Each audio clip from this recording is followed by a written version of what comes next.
At sunrise, they nailed Montana's mark of no return to his door. 3 numbers burned deep into the wood. 3777. Out here, that was the vigilante's warning. Leave by sundown or be carried out in a box. Above it, a black flag snapped in the wind, its shadow crawling across the frozen ground of the Missouri Breaks. Hayes Calder didn't need to open the door to know what it meant. In this country, the mark wasn't a threat, it was a schedule. 36 hours earlier, snow, sage, and silence. That was all the world held. Ephraim Hayes Calder sat in the saddle of his iron-hipped sorrel, Boo, scanning the fenceless edges of the Circle T lease. The Judith Basin stretched out before him, a white bowl ringed with blue-shadowed hills. Gumbo draws and knife-cut coulees carved through the land, places where cattle could vanish and never be found until spring thaw. Hayes wore a smoke-stiff Mackinaw coat, a hat gone white with rime, and rawhide gloves stiffened from yesterday's frost. Across his lap lay a Winchester .73, blued steel dulled by years of trail dust and winter grit.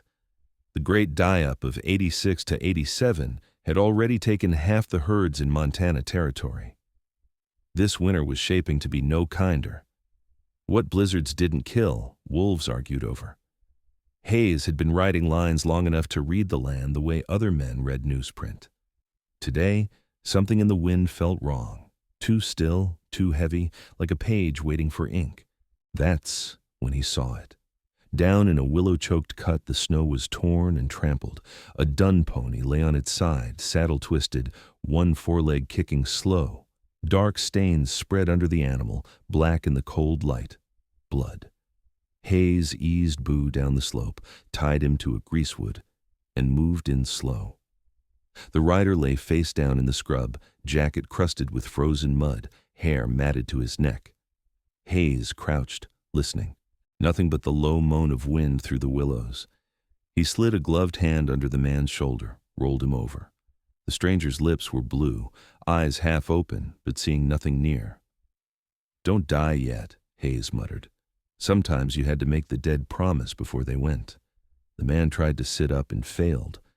A Colt peacemaker hung loose in his hand. Hayes took it, set it on a bush where both could see it, then swept the coulee with his eyes, half expecting to find the shooter still watching. No tracks, but the duns and the man's own stumble. Whoever did this had been in a hurry. Hayes cut the saddle cinch, pulled the blanket free, and wrapped the stranger in it. He hesitated. Out here, helping the wrong man could be as fatal as shooting the wrong man, but leaving him felt worse. He hauled the stranger across Boo's withers and started the long walk home. 8 miles in this kind of weather might as well be 80. The wind pushed a wall of gray down from the little belts, and Hayes kept to the bottoms to cheat it, skirting old buffalo wallows in the rib spines of cottonwood roots. The man moaned once, a sound from deep in the furnace of his chest. Hayes talked to Boo the way men with no company talk to horses, about the coffee waiting in the tin, about the bacon if the mice hadn't found it first, about the stubbornness it took to come through winters that wanted you dead. You ever make a choice no one asked you to make and feel the land tilt under your boots? What would you have done? Ride on or stake your next day on a stranger's breath? Hayes's home wasn't much, a dugout roofed with cottonwood poles and sod, the door facing east to steal the first daylight, a barn barely bigger than a confession. Inside, the air smelled of smoke, leather, and the sour tang of his sourdough starter, the little crock of life he'd kept alive longer than some friendships. Arbuckle's coffee sat in a tin. 3 slabs of bacon hung high in the rafters, safe from mice. He got the fire roaring with twist and dry chips, stripped the stranger's jacket and shirt. That's when he saw the trouble.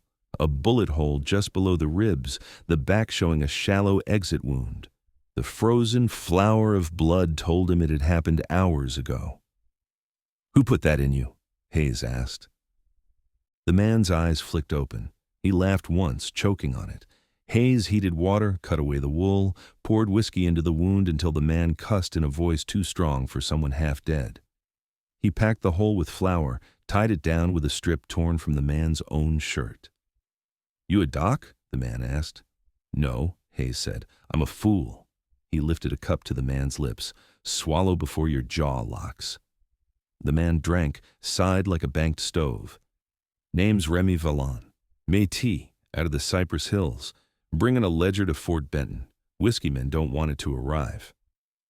Hayes knew enough about the Whoop-Up Trail to understand trouble. For years, contraband whiskey had come down from Canada, buffalo robes gone up, and not just whiskey besides. Men who kept books on that trade didn't live long. "They'll come," Valon said, his voice low. "Black Flag boys, ranch foremen, vigilantes, whiskey sellers, all mixed like stew. They ride under a rag when they're after blood." "You didn't have to bring me here," Valon added. "I know," Hayes said, hearing the flatness in his own voice. Night fell hard. Hayes had just finished tightening the latch when hoofbeats crunched on the snow. He slid the Winchester down the wall and peered out into the paper blue dusk.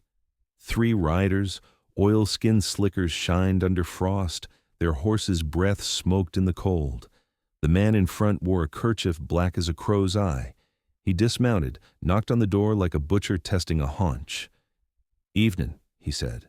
His voice carried the polish of Helena or Benton, men who learned to step on your words without raising their tone. "We're hunting a thief.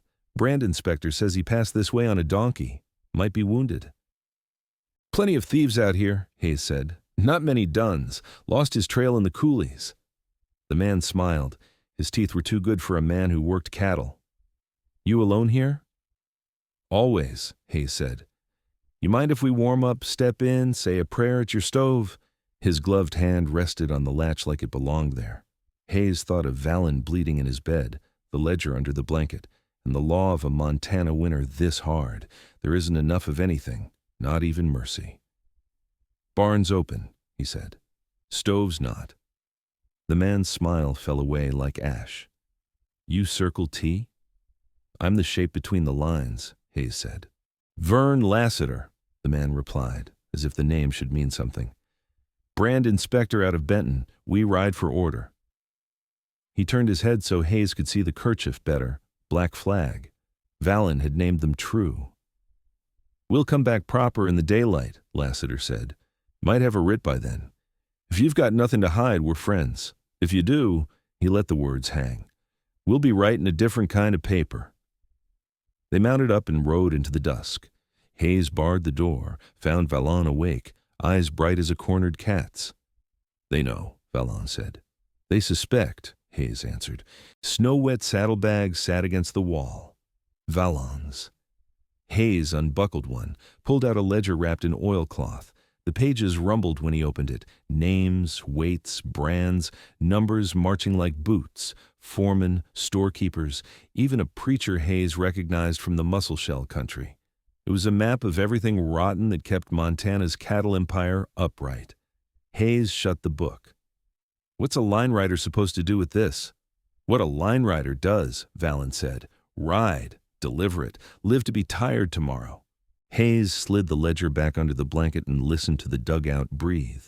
The stove ticking down, Boo's halter chain ghosting against a post, the slow rasp of Remy Valon's stitches against cloth with every rise and fall of his chest. He thought he could feel the numbers in that book like a live thing, turning the air thin. In Montana, some truths didn't sit quiet. They pawed and snorted and wanted out. The wind changed. You could hear it when a Chinook spilled over the Little Belts and flattened itself on the basin, one note deeper, warmer, wrong for this hour. The sod roof let out a settling sigh. Then a soft patter, like sand, skittered across the poles above their heads. Hayes was already on his feet, pulling Valon up by the elbow. "Out," he said. "What? Roof's catching."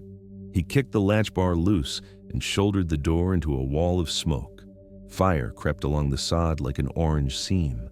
Somebody had doused the roof with coal oil and tossed lucifers into the thawing thatch. The Chinook wind fed it easy as a mother feeds a babe. Sparks climbed the dark. Hayes shoved Valon back inside, snatched a wet blanket from the peg and threw it over the bed and ledger, then heaved at the rear wall where rot and winter had gnawed the lowest logs. The first timber gave with a splintering groan. Wet dirt spilled in, cold and blessed. He chopped at the next with his belt knife, the handle slick with sweat that had no business in February, and the hole widened to a crawl big enough for a man and a ledger. "On your belly," he said. Valin gritted his teeth and slid snake slow toward the cut. Hayes fed the bundle after him, bacon, flour, coffee tin, and the book rolled flat in canvas, and pushed until them and it were outside. He followed, scraping his coat and ribs on cold earth. They lay 2 beats in the bitter air, breathing smoke. Above, a boot heel thumped the roof. Another. Lassiter's men were already there to watch the place burn. Hayes dragged Valin toward the coulee behind the dugout, the one the spring runoff had gouged last year deep as a man. Sagebrush stood there brittle and gray, and snow had drifted in patterns like a sewing woman's hem. He eased Valin behind a hump and went back on all fours to the barn. Boo's eyes rolled white at the edge of the dark, the gelding blue, nervous but listening. Hayes slipped the worn mohair cinch under the saddle, pulled once, twice, and lashed the latigo quick. He slid on his Mackinaw and hat, led Boo out the back pinch gate, and felt the glow of flame press against his face as the roof finally swallowed fire. Voices came on the wind, measured, almost bored, the way men talk when they've already divided your things and are only waiting to claim them. A rope arced and slapped the sod, dragging a burning strip down the far eave. Hayes could almost see Lassiter's good teeth in the light he was making from Hayes's roof. You ever feel the moment a place turns its back on you? When the walls that kept you become kindling and the door you built opens only one way? If it were you, would you crawl deeper into the dark and hope it passes, or would you pick a direction and buy tomorrow with what you've got left? Hayes picked north because north was the way the ledger wanted to go. He got Valin on Boo's back and tied the wounded man to the horn with a slip hitch, so if he blacked out, he'd black out upright. He shouldered the Winchester and led the horse down the coulee, keeping to where the snow had scabbed into crust that wouldn't show a man step deep. The coulee twisted, then widened, shouldering up against sandstone ribs winter had polished smooth. This was the kind of country that held sound and handed it back to you later, changed. Hayes heard a lantern clink on glass, then a laugh, then the soft new ice sound of men deciding how much time to give before they climbed on and followed. Even their patience worked like a tool. They kept low until the coulee finned out into broken humps of shale and scrub. The glow behind them faded to a sullen smear, then dropped away when the ridge cut it off. Hayes didn't look back. He set a line toward the Devil's Steps, sandstone shelves dulled by centuries and cattle hooves, by moccasin soles and boot nails and the drag of travois poles. The steps kept secrets, antelope bones and brass hulls from a skirmish nobody would admit had happened, initials carved with a case knife that had been a woman's comb before it was a man's tool. Boo's shoes rang once on stone. In the new warmth of the Chinook, the top crust of the snow softened and printed a story no one needed to ask to understand. A man, a horse, a man tied to a horn. Hayes swore. The wind, meant to be a winter mercy, had turned snitch. They took the shelves crabwise, Boo hopping down like a cat taught to jump off tables without rattling the china. Hayes's breath smoked and vanished quick in the false warm. Valin hummed something low under his breath, a tune with no edges. "You keeping the pain on a leash?" Hayes said. "I'm telling it stories," Valin answered, and he tried on a smile that didn't fit his face just now. He had a blanket pinned across his ribs with a strip of rawhide, and the rawhide had soaked through pink and then brown. By the time the steps spit them into the wide white bowl of the Judith, the day had gone the color of tallow, sky, and snow talking to each other in a voice men can't hear and animals obey. To the west, Square Butte lifted its straight sides like somebody had planed the top off with a god's hand. The Missouri breaks jagged the north in saw teeth. Somewhere under that line, the big river moved with winter's slow authority, cutting what it pleased and ignoring what didn't interest it. "It was called Belt Creek once by a few," Valin murmured, half dreaming.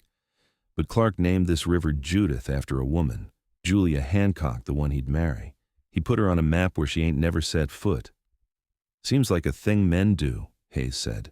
He'd learned long ago that a true crumb of history didn't make the ground any easier to cross, but it put a little muscle in a man's step, knowing others had stepped here and kept going. They cut a crosswind toward cottonwoods, black and leafless as widows along the low ground where the Judith braided and slept.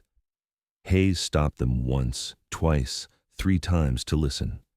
The Chinook killed the sound of their own breath but carried others, the mute thud of hooves a mile back, a chain clinking, a man who couldn't keep from singing, and another who told him to shut his mouth. 40 riders didn't ride quiet, even when they thought they did. Big things make big noise, and the basin passed it along. Near sunset, they came on a sign of men who carried lists in their shirts and gathered at night to decide who was next. A board planed smooth, propped against a cottonwood trunk, with 3 numbers burned deep into it with a branding iron. 3-7-77. Someone had left it like a calling card, like a man leaves his hat at the bar to say he's still drinking, even if he's stepped outside. Valen's eyes found Hayes's face. He didn't need to say a thing. Hayes didn't either. He took the board, turned it over, set it face down in the snow, not to hide it from the world. They'd already nailed it to a door, but so he wouldn't have to look at it until he had to again. They made camp not because it was wise, but because the horses told them there wasn't any more in their legs for today. Hayes tucked them into a willow pocket and built a fire you could mistake for a man's breath if you weren't standing on it. He melted snow in a coffee pot gone thin at the rim and cut bacon with his belt knife, laying strips in a pan that had fried better mornings than these. The smell brought back too many kitchens that weren't rooms, only corners of the world men had made warm for an hour. Valen stared at the flames like he could read by them. "You could throw that book in now," he said, voice even. "Say you lost it to fire, same as your roof. No shame in living to look at the sky another day." Hayes poured 2 cups and slid one over. "You telling me to do it?" "I'm telling you, I've met more men than I care to who thought they were the wall the wind breaks on. Everyone wore a rope before long, ledger or no ledger." "I ain't the wall," Hayes said. "I'm a fence post. Posts hold until they rot, and then you put a new post in the same hole because it's where the line runs. That book don't change the wind. It only lets a man see who's doing the blowing." "You talk pretty for a horseman," Valen said, and this time the smile fit a little better, or maybe Hayes had just grown used to the way it sat. They ate. Hayes doctored the wound again with hot water and whiskey and flour, the old frontier trinity that didn't cure, but had kept more souls walking than prayer ever did. Valen sweated, cussed in Cree, then slept the way a soldier sleeps, with his hand near something solid. The stars came on hard, sharp points pricked through a hide. Hayes took first watch because first watch is the only watch a man can take. And trust, sleep comes harder later and men fool themselves louder. He heard an owl and thought of a woman somewhere beyond the highwoods who kept hens in a yard and had once mended a tear in his mackinaw without asking for anything but silence in return. He wondered if she was still putting the kettle on with a stick across the handle because the stove door had gone crooked. He wondered if his name had fallen out of her coat pocket with the winter's lint. He didn't pray. He counted breaths and told Boo about easy grass in June, as if June were something a man could order from a catalog. You ever keep yourself awake by promising a future you're not sure you can afford? What lie would you tell the night to buy yourself a little morning? Sometime after midnight, the Chinook wind slacked like a hand unclenching. The cold came back with its old iron, wrestling the fire's last coals to the ash. Hayes stood to stamp his feet and heard snow squeak, high and tight, near as a whisper, where snow had no business making that sound. He leaned into the willow shadow and let his eyes go to work. A shape eased at the edge of the trees, small, upright in the saddle, scarf whipping. A carbine lay across the rider's lap barrel first, too big for the person behind it. The horse stopped, the way a horse stops when the rider decides to stop, not when the animal wants to. A boy, 16 maybe. His cheeks were chapped raw. His hat sat too new on his head. Hayes didn't draw. He set the Winchester where his hand could close on it if the world made him. "You're up late," he said into the dark. The boy flinched and hauled the horse half around. Mr. Lassiter says you got what we want, he said. His voice wanted to be a man's and hadn't got there yet. Says there's cash money in it and more besides. Mr. Lassiter got kind words for you. He says I ride straight and I don't scare easy, the boy said, and he tried to square his shoulders under a coat that wouldn't ever fit a body like his. Hayes stepped just enough that the firelight cut a line across his face. You say your name when he said that? The boy's mouth worked. Ain't your business. It is if I have to write it down later, Hayes said. Go home. You don't want to be in a book that burns people. The boy saw Valen then, a weight in blankets and the gun near his hand. He saw the horses. He saw the pan turned upside down on the snow. He saw everything and understood none of it and all of it. I ain't scared, he said, but his scarf trembled because his jaw did. Good, Hayes said softly. Don't be scared. Be gone. The boy's reins twitched. The horse stepped back, grateful for a chance to leave. Mr. Lassiter says you can still fix this if you hand it over and come in with your hat off.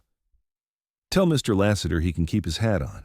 It'll be good to have something nice when the wind shifts, Hayes said, and he didn't mean to be cruel, but he meant to be finished. The boy went.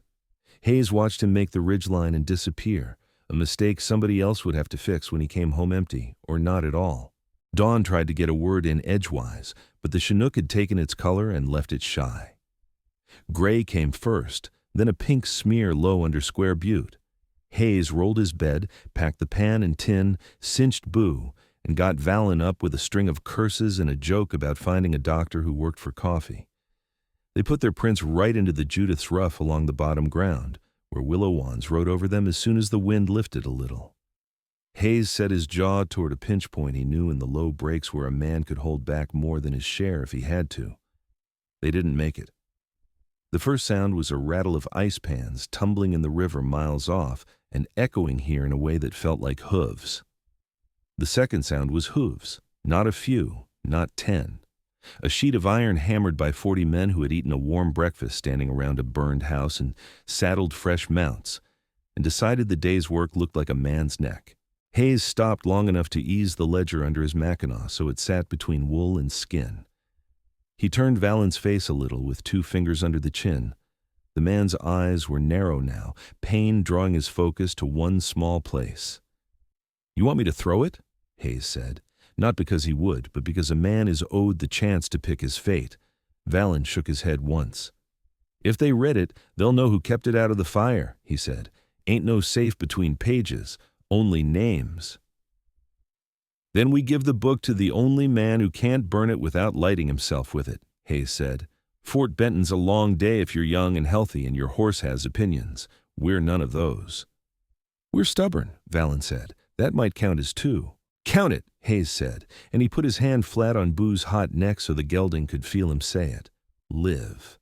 Don't ask for easier. Ask for longer. When he looked back, the ridge was wearing men. Black coats, oiled hats, a flag the color of coal. They were still far enough you couldn't see the whites of any man's eyes, but you could already tell which ones rode like they'd been taught and which ones had learned riding same way they'd learned herding, by doing it over and over until the mistakes quit. The riders slid down the far slope in 2 files, neat as handwriting. Lassiter didn't rush. He made time come to him. His column turned, fanned, and began to push invisible hands through the little folds of ground to find where Hayes and Valen were hiding in plain sight. Hayes clicked to Boo and eased him into a trot, straight at the cut he'd been saving. If he could get through it clean, he could make the Judith where the winter had laid a lid you could cross if you trusted ice. If he missed the line by a horse's width, they'd be pressed against the bank with 40 men stepping down to light cigarettes and talk about how, in the end, there's always a rope if you have enough hands to hold the other end. The wind shifted, lifting hat brims and carrying a laugh forward that didn't belong to a boy. The ground under Hayes's boots said the same thing the flag said, and the burned board said, and the ledger said in a drier, older voice, time. Ride, Hayes told Boo, and the gelding believed him. The Judith River lay ahead, half frozen and black-veined, whispering under its skin of ice. It wasn't wide, but it was the kind of crossing where one bad hoof fall could mean losing a horse or a man. The banks here were steep, choked with willows bent low under snow, and the wind funneled through like a bellows. Hayes slowed Boo, letting the gelding pick his way down. Vallon swayed in the saddle, jaw tight, blanket bound tight across his ribs. Behind them, the sound of Lassiter's column rolled closer, 40 horses beating the snow into a drum. "You trust that ice?" Vallon asked. "I trust Boo to tell me before it breaks," Hayes said. They reached the edge. Hayes swung down, tested the surface with the butt of his Winchester, solid under the first few steps, groaning where the current quickened. He led Boo out, each hoof punch sending a hollow thud through the frozen sheet. Halfway, the gelding's front leg punched through. Boo snorted, danced sideways, but Hayes had him by the bridle and hauled him forward until all 4 hooves found firm hold again. On the far side, they scrambled into a pine thicket dusted with snow. Hayes stopped to listen. Across the river, dark shapes fanned along the bank, searching for their own crossing. The black flag flapped at the head of the column. Lassiter was patient. He'd find a way. "We make for the breaks," Hayes said. The Missouri breaks didn't care for riders, and that was why Hayes liked them. Canyons wound tight as a snake's back, cliffs fell away without warning, and snow hid more trouble than it revealed. Hayes picked a route along a shale ridge, the horses sliding on the loose rock. The cold here was deeper, the sun touching the canyon walls but never reaching the floor. They pushed until moonlight silvered the ice crust on the ground. Twice, Boo shied from narrow overhangs where the snow dropped away into black. Once, they found the wind-blown skeleton of a bull elk tangled in deadfall, antlers rimed in frost like silver. In the second canyon, Hayes stopped short, a flicker of movement ahead, too smooth for wind, too deliberate for deer. He slid off Boo, led him into the shadow of a cottonwood, and watched. The figure came on slow, a woman in a battered slouch hat, a Spencer carbine slung across her back, her coat a patched cavalry shell with the brass buttons dulled to green. She rode a rangy bay, head bent against the wind, eyes scanning the ground like she was reading it. "Friend of yours?" Vallon murmured. "Not yet," Hayes said. He stepped out, keeping his hand near the Winchester. "Evenin'," she reined in, met his eyes. "Which of you is Calder?" "I am," Hayes said. She nodded once. "Clara Brandt. Judge Rollins sent me. Says that Ledger belongs on his bench, not Lassiter's fire." Hayes studied her. The wind had worked lines into her face, and her eyes were the kind that didn't waste time blinking. "And if I don't hand it over?" "Then you're betting Lassiter won't catch you first," she said. "Either way, you're on a list you can't ride off of." She reached into her coat, came out with a folded oilcloth. Inside was a map drawn in charcoal, trails through the breaks, river crossings, and a courthouse mark in Fort Benton. "One day's hard ride if you don't stop," she said. Vallon grunted. "One day on this ice and we'll be corpses before we're witnesses." Clara's gaze didn't leave Hayes's. "Then hope I'm worth trusting." They rode together, 3 horses moving in the moonlight through a land of shadow and teeth. The breaks swallowed what little light there was, the trail narrowing to ledges no wider than a boot. Once, they crossed a frozen creek under an overhang so low they had to lean flat against their saddles. Twice, they heard wolves pacing them just beyond the rim of sight. By dawn, frost had crusted their coats and manes. Ahead, a thin column of smoke rose from a valley floor. Clara pointed. Line camp. Could be shelter. Hayes kept his voice flat. Or Lassiter's fresh mounts. They dropped down the slope and the truth came early. 3 horses tied to a cottonwood, steam curling from their backs. Lassiter's brand scarred into their hips. A wall tent stood beside a dug fire, the smell of jerky and wood smoke thick in the still air.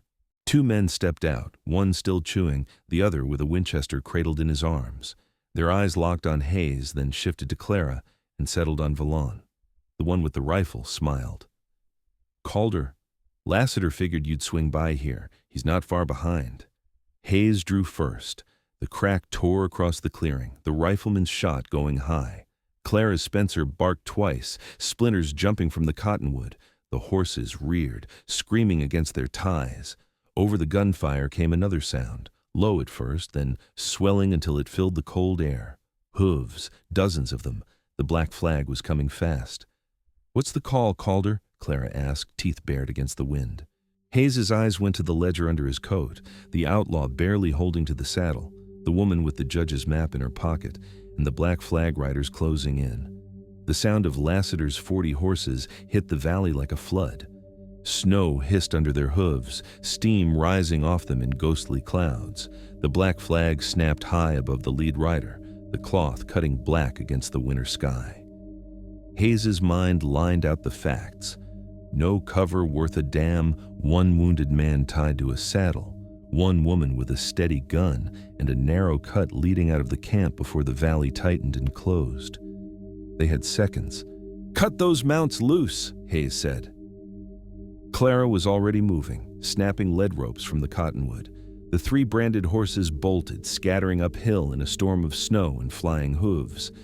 It would slow Lassiter's men. Some couldn't resist catching fresh stock. Hayes grabbed Valen's reins, shoving the roan toward the cut. "Ride," he barked, slinging his Winchester and falling in behind. Clara covered their retreat, firing twice up the valley, each shot echoing hard between the walls. The riders broke formation, fanning wide, some angling to head them off. Lassiter stayed in the center, riding with a calm that made Hayes's stomach turn, like a man who already knew where the trail would end. The cut climbed fast, shale slipping under their horses' hooves. Snowmelt trickled in thin lines over the rock, making each step a risk. Hayes didn't look back until they hit the top. When he did, black shapes were scaling the slope after them, some dismounting to lead their horses over the worst patches. "You've got one more climb in you, Boo," he muttered. They pushed on, aiming for a narrow ridge where the wind scoured the snow down to bare ground. Beyond it, the land fell away to a frozen creek. The ice looked solid, but Hayes knew better. Midstream would be thin where the current cut under. It was a gamble. They hit the creek at a trot, Clara first, Valen's roan next, Hayes and Boo behind. The ice sang under the weight, sharp cracks snapping like whips. Halfway across, a wide seam opened under Clara's horse, the bay lunging forward just in time to keep from going in up to its chest.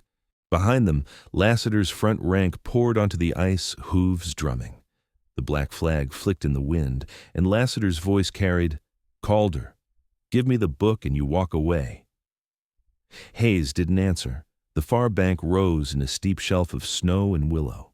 Clara scrambled up, Valen's roan following, hooves tearing the crust. Boo lunged after, his hind legs breaking through in a shower of black water before finding solid ground. A scream split the air. Hayes glanced back to see the ice shatter under 2 of Lassiter's men, horses plunging into the freezing water, thrashing. The rest rained hard, the whole front of the column buckling. Men shouted, cursing, hauling at reins. Lassiter wheeled his own mount clear, glaring across the gap.